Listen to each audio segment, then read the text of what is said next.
calls me Cousin G, and I'm back with some more family business content. Cousins, y'all seen that title? It's the recap and review of the Family Business Season 5, Episode 4. This one is titled Reminisce. It's giving flashbacks. It's giving flashbacks. Cousins, let's go. So, cousins, we open this episode up, child. Antonio Dash and his crew still holding Orlando at gunpoint, child. They didn't came to see Orlando to see what Vinny Dash is. Oh, y'all think Orlando was about to tell him that? No, he wasn't about to tell him that his cousin is no longer with us. He wasn't about to tell you nothing. So while they have Orlando at gunpoint, Vegas show up with the grenades, baby. Ready. He ready for war at this point. Let me tell you something. If you shoot him, all us about to go up to the upper room. So you better tread lightly. You better tread lightly. Vegas is here to try to get down to the bottom of the problem while they holding his brother at gunpoint. Baby, Orlando told them people, I'm not going nowhere with y'all. What y'all won't know. I don't know where your cousin at. I don't know where he at. The last time I seen him was in L.A. at the hospital, and they was talking about taking little Vincent to Disney World. That's the last time I seen him. Other than that, I don't know where that boy at. I don't know Nathan. So Antonio tell him, well, until we find out where he at, I don't want to have nothing to do with the table of friendship. I'm pretty sure you'll let your old man know. I don't want to have nothing to do with y'all until I find out where my people at. That's cool. We gonna let him know what you say. And that's what's up. End the conversation. Now y'all can leave my property. Today. Today. Goodbye. Goodbye. Next scene, cousins, we got Donna and Dominique LaRose sitting down looking like they having some drinks. Girl, they talking about this plan that they supposed to be putting in motion once Antonio Dash get back to Dominique about how his meeting with Orlando went. Y'all know the plan was for Antonio to unalive Orlando, but y'all know it didn't go as planned. So while they're in the middle of talking, Dominique get a call from Antonio letting her know what just went down when they went to go meet up with Orlando. So after she finished with that phone call, she tell Donna, look, we got to move along with this plan a lot sooner than what was expected or whatever. Are you sure your son is still going to be down with this plan we done cooked up? And Donna tell her, look, my son is loyal. So whatever mommy say goes. You understand what I'm saying? It goes. And that's all, period. So I guess they moving on with their plans without unaliving Orlando. Girl, these two here, they look like they gonna be some trouble. Next scene, cousins, we back at the dealership with Vegas and Orlando. Vegas pretty much want to know what's going on. Like, what's going on? Because you know, when Antonio Dash said it ain't over, you already know how he coming after that. You already know how he coming after that. So what really happened with Vinny? And Orlando basically tell his brother, oh, he gone. He in the upper room.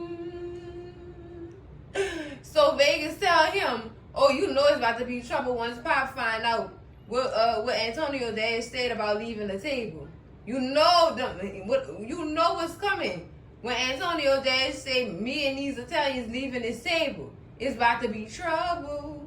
Trouble. Orlando don't look like he was bothered at all. He was unbothered, as he should be, because y'all know the Duncans handle business. Next scene, cousins. We are back at the Duncans' house. Well, excuse me, that's his daddy. Nevada and LC are at the table playing a nice game of chess. And of course, y'all know LC won that game, and he left Nevada confused. Like, how did you win? How did you beat me? You don't never beat me. No, you got beat this time, Nevada. So they go into conversation, and Nevada said, what's really going on? You and Grandma running around here happy? Like, why y'all so happy? What's going on? He trying to get the tea from his grandpa. Yeah, Nevada. Why they so happy? They didn't got their groove back, Nevada. But you ain't hear that from Cousin G. They didn't got their groove back. And Nevada said, I love that y'all happy or whatever, but everybody else around here not happy. So he started calling out names. Like, he started talking about Paris not happy, Uncle Junior and Sonya not happy, London not happy, Rio not happy, and then he gets to Mariah not being happy, and also how Mariah believes that her mama unalived her daddy. Oh boy. LC put that serious look on his face like, oh no, we gonna have to get to the bottom of this. Let me go holler at your auntie London real quick and see what's really going on. Because at first LC thought she was just going through her feminine woes as a teenager. You know what I'm saying? She acting out at school, she lying and stuff like that, she running away from home. He gonna go get to the bottom of it. Let Papa handle this, though, Nevada. Next scene, cousins, we got Sonya in the room. She missed her husband. As she should. As she should. So sis, pick up that phone and give him a call. Julia picks up the phone, holds it for a minute, and Sonya say, I know you on this phone. I hear you breathing. You know she heard him breathing. Y'all know he breathed hard. We all heard you, Julia. We all heard you. She said, why don't you just talk to me? What pissed me off was he called this girl a Judas. Hold up, Junior. With the name calling. She didn't even do you nothing. She did nothing to you. She didn't know that Donna was your real mama. She didn't know nothing about what was going on. Like, how could you? Then you gonna hang up in the girl's face. Come on now. I wish Sonya would have hurried up and hollered out, Junior, I'm pregnant, before he hung up. I wish she would have hollered that out. And I wonder, will he have a change of heart when he find out his wife is pregnant with his child? Junior is beat. Girl, ooh, I was calling him every name but the child of God, girl. Junior been pissing me off since he found out this information and he started taking it out on this woman. She do nothing to you, Junior, for you to be treating her like that. This is disgusting. Disgusting, cousins. And it's tragic for her because look how much this girl done went through to be with you. And you gonna do this and say she disloyal to you? She ain't know nothing about what was going on with your family business. The only people you should be mad at is Donna, LC, and Chippy. Not your wife. Because she didn't know nothing. He really is getting under my skin, cousins. I love my TV. I did not want to knock it down. But girl. Next scene, cousins in the living room with Chippy and Nene. And girl, Chippy is spilling all the tea about what her and LC did last night in that car in the middle of nowhere. Girl, Nene said, now y'all know y'all too old to be having car coloring sessions, girl. She said, girl, it was fun. And I'd do it again if I had a chance to. I know that's right. So while they in the middle of a conversation, Sonya come downstairs frustrated, like just mad, like, why am I going through this with my husband? Why do I have to pay for something y'all did? They ain't got nothing to do with me. We know, Sonya, girl. We know. So Nene tell Chippy, look, I guess it's time for you to tell her the story because before late, Sonya said, I don't understand why he mad at me because LC Duncan cheated on you. Oh, so it was time to get to the story. So we cut to a flashback of how Chippy and LC met. Turns out Chippy was a working girl. Y'all know what a working girl is. A lady of the night. Ooh, I hate to say that about Chippy because I don't see that in her. But she was doing it back then, child. And when she first seen LC, she said she just knew he was the man, girl. She just knew he was the man. What got me is how they grew interested in each other over books about historic figures or whatever. So that really, that got me. I was like, oh, that's cool. Over books. He like to read. You like to read. Y'all can get together and talk about what y'all read. He was loaning her books and everything. Girl, and, ooh, I love that. I love that. I do. Honestly, even though he did cheat on Donna with Chippy, I feel like how they love developed over them books, it just intrigued me. I was touched. Because Cousin G love a good book, baby. Yes, I'm a bookworm. Let's go. I like that. So, I guess, not Donna, Chippy was working for this man named Big Sam or whatever. And I guess she was a working girl in whatever he had, his little establishment. And Lou and LC will do errands for him, you know, once upon a time. You know what I'm saying? To get some extra cash.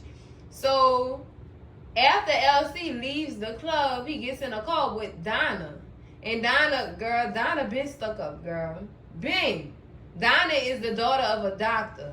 So, you know, she had reason to be stuck up the way she was. Child, just all kind of bujetto, girl. Stank attitude and all that. I'd have left her alone too, girl. I'm sorry. No, I'm not. I lied. I lied. I wouldn't have left her. I would have left her alone too. I would have left her alone. Like, no, girl, this not for me.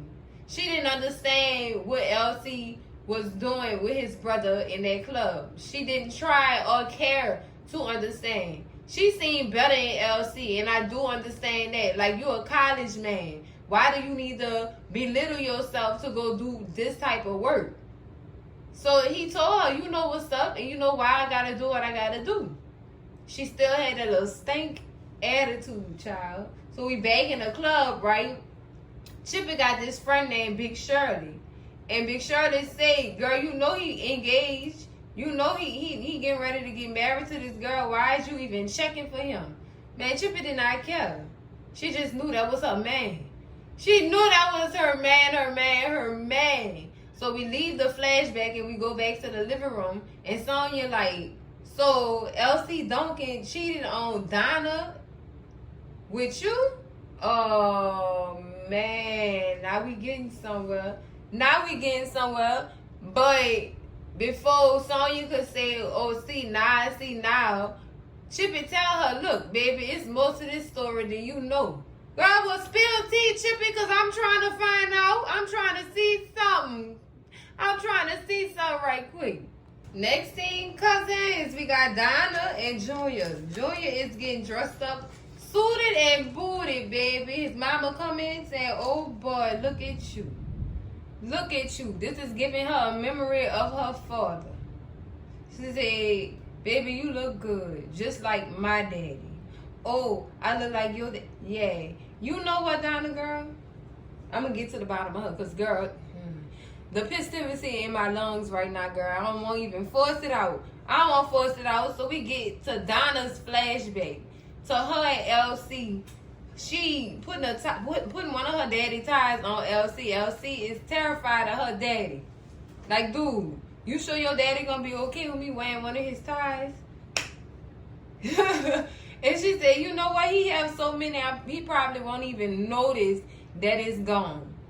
He probably won't even notice. And besides, you're perfect. You perfect for me. You look good to me. And that's why me and you gonna get married. Child, he done already asked the daddy for Donna's hand in marriage. And he said the only reason why they told you, yeah, you can marry me is to make you smile. So that was giving me Donna a spoiled brat. She bougie and spoiled. Girl, girl. So she fixing them up. I guess they gotta go meet with her daddy in this flashback portion. And, she building his confidence to go in front of her daddy, and speak to him and stuff like that. And she tell him, you gonna be great. You perfect for me. And you look just like my daddy. It sounds like a complex to me. They always say that every girl look for their daddy and a man that they plan to spend the rest of their lives with. And that is true. Because I see some of my daddy and my husband. That don't mean I went looking for my daddy and my husband. I just noticed that this is the type of man that I was attracted to. So that means my daddy did his job at being a man that I was supposed to be with. I get that. I understand that. But Donna is just too forceful with this. She's too forceful with this. So we leave the flashback scene and we get back to Donna and Junior. And she telling Junior, baby, you got another bloodline in you. And we gonna show them Duncans that you could be your own boss. And he said, well, how we gonna do that, mama? She said, well, I'm gonna introduce you to some of my people. But let me go get dressed real quick so we could go have this meeting. So she must be talking about the meeting that they gonna have with Dominique LaRue and Antonio Dash. Girl, if this ain't bitter, I don't know what it is. It's giving Donna still bitter about something. But we gonna find this out later on. Next thing, cousins, we got Rio pulling up to somebody's house. It's a woman coming outside. She's standing beside a car. The car have a for sale sign. So apparently Rio then called the boy about buying a car. It was one of the boys who had carjacked his mama when they was at the church, when they was coming out of the church or whatever. So he looking for this boy. You know, Chippy done told this boy leave this stuff alone. And y'all know Rio hard-headed. Very much hard-headed. But y'all know what they say about hard heads. Hard heads make soft asses. So happy landing when Chippy find out you still not listening to her, Rio. Don't make that lady go off on you. So he asked the woman about the owner of the car or whatever. He started getting information. Like, what is he? It was a man. She said, the lady said that she was in charge of the car sale now that she didn't send her son down to Georgia. So Rio asked her, why you send him down to Georgia? And the lady said, you sure got a lot of questions for somebody trying to buy a car. And so Rio get ready to pull off. The lady said, what about the car? Rio said, well, what about it? And he pull off, girl. The disrespect. Rio, you down bad. You down bad. You ain't have to talk to that lady like that. But he got the information that he needed. He found out that the boy who he looking for is now in Georgia. So let's see what he do with this information, cousins. Next scene, cousins, we back in the living room with Chippy, Nene, and Sonya. And Sonya is just bamboozled about the flashback story, girl. She said, so you and Donna been tearing it down like that. Nene said they had more fights than Bobby the Boxer and Floyd Mayweather. Girl, I'm done. I am done. So we get to this the continuation of this flashback scene where we see young Chippy on the sofa reading a book. And Big Shirley in the room too. Big Shirley said, girl, your man outside, girl. That means LC was pulling up. And girl, you should have seen how excited Chippy was looking out that window, trying to fix her hair up and everything, her clothes. And she rushed downstairs to go greet LC. Girl. So they start talking about the book that he loaned her or whatever. And then Donna woke up. Girl, Donna not having it. LC, come on, let's go. We got to go to the movies. And he tell her, girl, go back to the car. I'm coming. She said, first of all, I'm not about to go back. I said it's time for us to go to the movies. Girl, just controlling. Just controlling. And she woke up the stairs and said, I don't understand how you could be talking about a book with her anyway. I could have swore hoes couldn't read. Girl, I know you lying.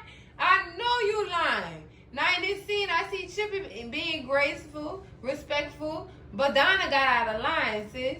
Donna got out of line. She even went as far as to say, I'm engaged in him, so whatever y'all talking about is my business. Girl, it's the moment when she called Chippy out her name is when it got heated. That's when it got heated. So Donna was being insecure. Like, I don't want you around this place. Let's go to the movies. We got a date or whatever. So they sent Donna on her way, child. Like that man said he was coming. Now go wait in the car. Please go wait in the car. So LC continued his conversation with Chippy about the book or whatever. And he also apologizes for Donna's behavior or whatever. And she said, you know what? Chippy said, don't worry about it. Don't worry about it. I'm going to just get myself out that negative space or whatever. But y'all go enjoy your little date. Thank you for the book. Girl, and then, you know, she bids farewell to LC. And he walk off. Girl, Beyond Me. If Beyond Me was a person. Girl, horrible. Horrible. I understand where Donna was coming from, but the disrespect, girl, the disrespect. The woman wasn't doing nothing with your man. She was just talking to him about a book. But Donna must have felt that it was coming to an end with her and LC when LC met Chippy. I think she really felt that in her gut. She had that gut feeling. Girl, she knew. She knew it was up. That's why she got big mad. That's why she got big mad, girl. That is tragic. Next thing, cousins, we in the car with LC. I don't know where he going yet. But he get a phone call from Larry with his crazy self. What you doing, big Larry? Larry is calling LC to catch up with him, basically, and see how his family is doing. Both his marital and his primary family, the Duncans. So, you know, he asked about, he apologized for everything that he had done put LC and his family through and stuff like that. And LC basically tell him, you know what, it's forgiven, but it's just going to take a while to get over. I'm still recovering, but we good, or whatever. So Larry asked about his wife, and he think Nene hit his guts. But in all actuality, y'all, we know Nene miss her husband. We know how much she loved that man. We know how much she loved her husband and miss him. So LC tell him, your family is doing fine. They're fine, or whatever. And LC tells Larry about the situation with Junior and the situation with Donna. And what got me is, supposedly Donna was supposed to take that secret of her being Junior mama to the grave. But things changed. Situations changed, child. And I guess Donna changed her mind. And Larry tell LC, boy, I'm glad you ain't married that one. It sound like you died yourself a bully. And I say that too, because that girl there was something else when she was a young girl. She was something else, girl. Controlling, girl, insecure, girl, very forceful. Very forceful behavior that'll make any man want to not be with her and leave her. Honestly, cousins, I don't really speak down on women like that. I don't. But Donna was giving exactly what I described in her character. Girl, controlling, forceful, and insecure. Child, I can't. Spoiled too and bougie. Girl, just horrible, girl. Horrible characteristics, child. So their phone call ends after he says that. Girl, so we get into the flashback, child. Donna waiting at the church. Apparently, she waiting on LC for this wedding rehearsal or whatever, and he's late. And it's not very, girl, it's making her mad. She is upset. Sis pacing back and forth, and then LC finally show up. But the message he gave her when he showed up, girl, would break any woman down, for real. But the way she greeted that man, like, girl, the way she was talking to him, I would have left you too, sis. I'm sorry. No, I'm not. I'm lying again. I would have left her ass too. Sure would have. Like a little rich, entitled brat. Like, where were you? Everybody was thinking you wasn't going to show up for the wedding rehearsal. Do you know how much money my parents spent on this wedding for me to have a wedding of my dreams? Girl, girl. So he tell her, look, I can't marry you. Well, why, LC? My parents just spent all this money on this wedding and you don't want to marry me? He said, I can't marry you because I'm not in love. I love you, but I'm in love with somebody else. I'm in love with Chippy. Girl, that broke that girl down. What? That whore? Yeah, he in love with Chippy, sis. Cut your losses, girl. He said, that's why I cannot marry you. Girl, she slapped the sleeves of LC. She was upset. Do you know what my father is going to do? Do you understand what you've done? No, I can't marry you, Donna. I can't marry you, sis. At least he was being honest with her, though. That's what I'm saying. He was being honest, and he did not leave you at the altar by yourself looking stupid. Instead, you got left at the meeting place of you meeting him to go to the wedding rehearsal. Girl, at least you ain't get left at that altar in your white dress. Girl. Child, she was begging him, like, what are you doing? Please don't do this. I love you. Said, Donna. That's it. This is the end of the road.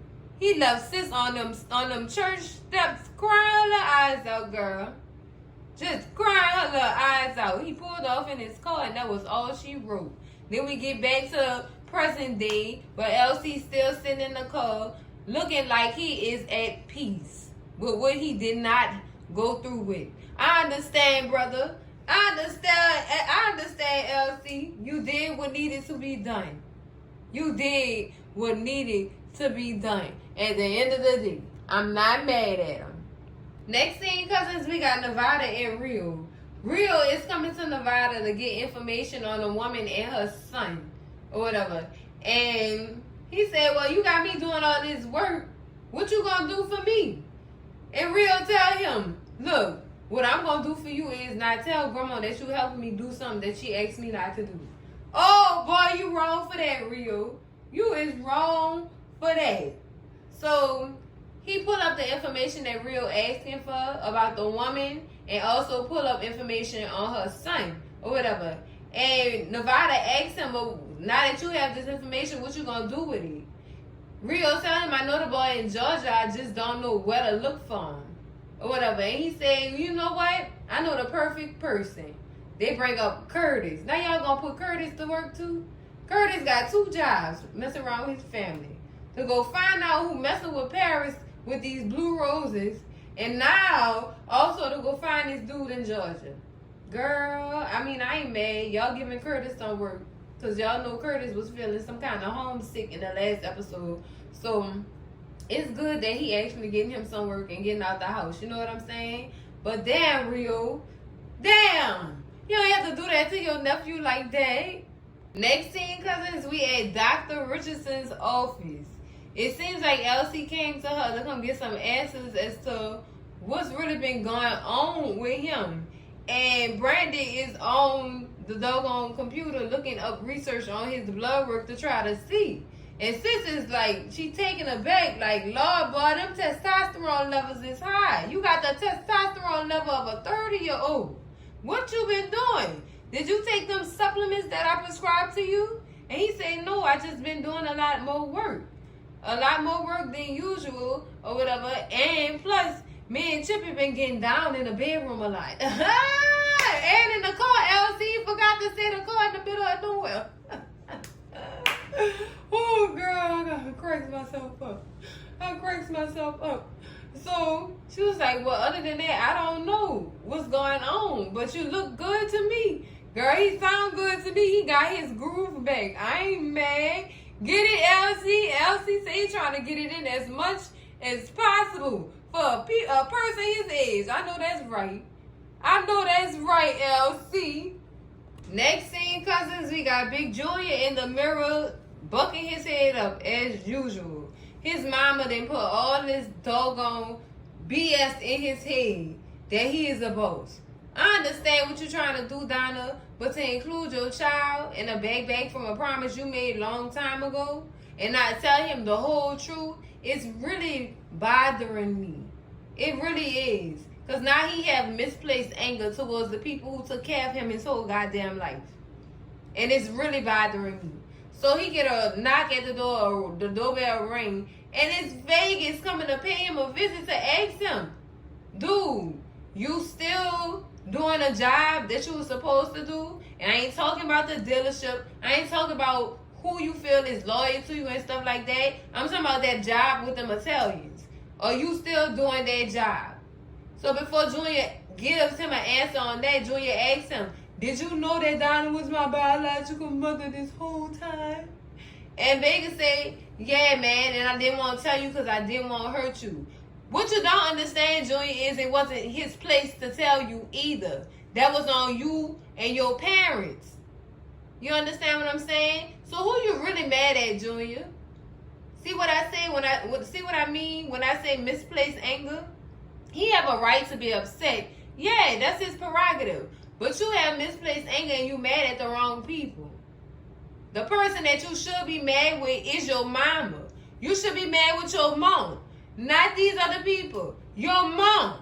Your mom gave you up to your daddy and told him to keep it a secret and she was going to take it to the grave. You should be mad at your mom. and pointing them fat fingers at your mama. Thank you. That's who you should be pointing them fingers at. Not them people who was there for you your whole goddamn life, Junior.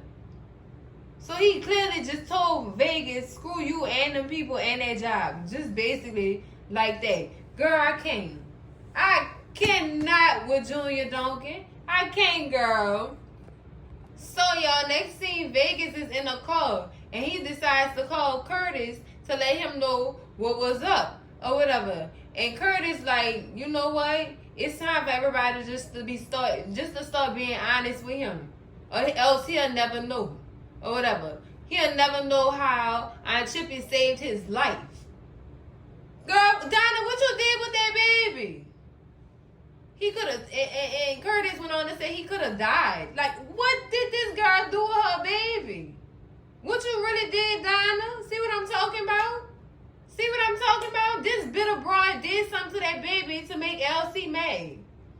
I told y'all something was up. I told y'all. So Curtis tell Vegas to turn the car back around because you need to go be honest with him and tell him the truth before all this blow up in our face and in everybody's face.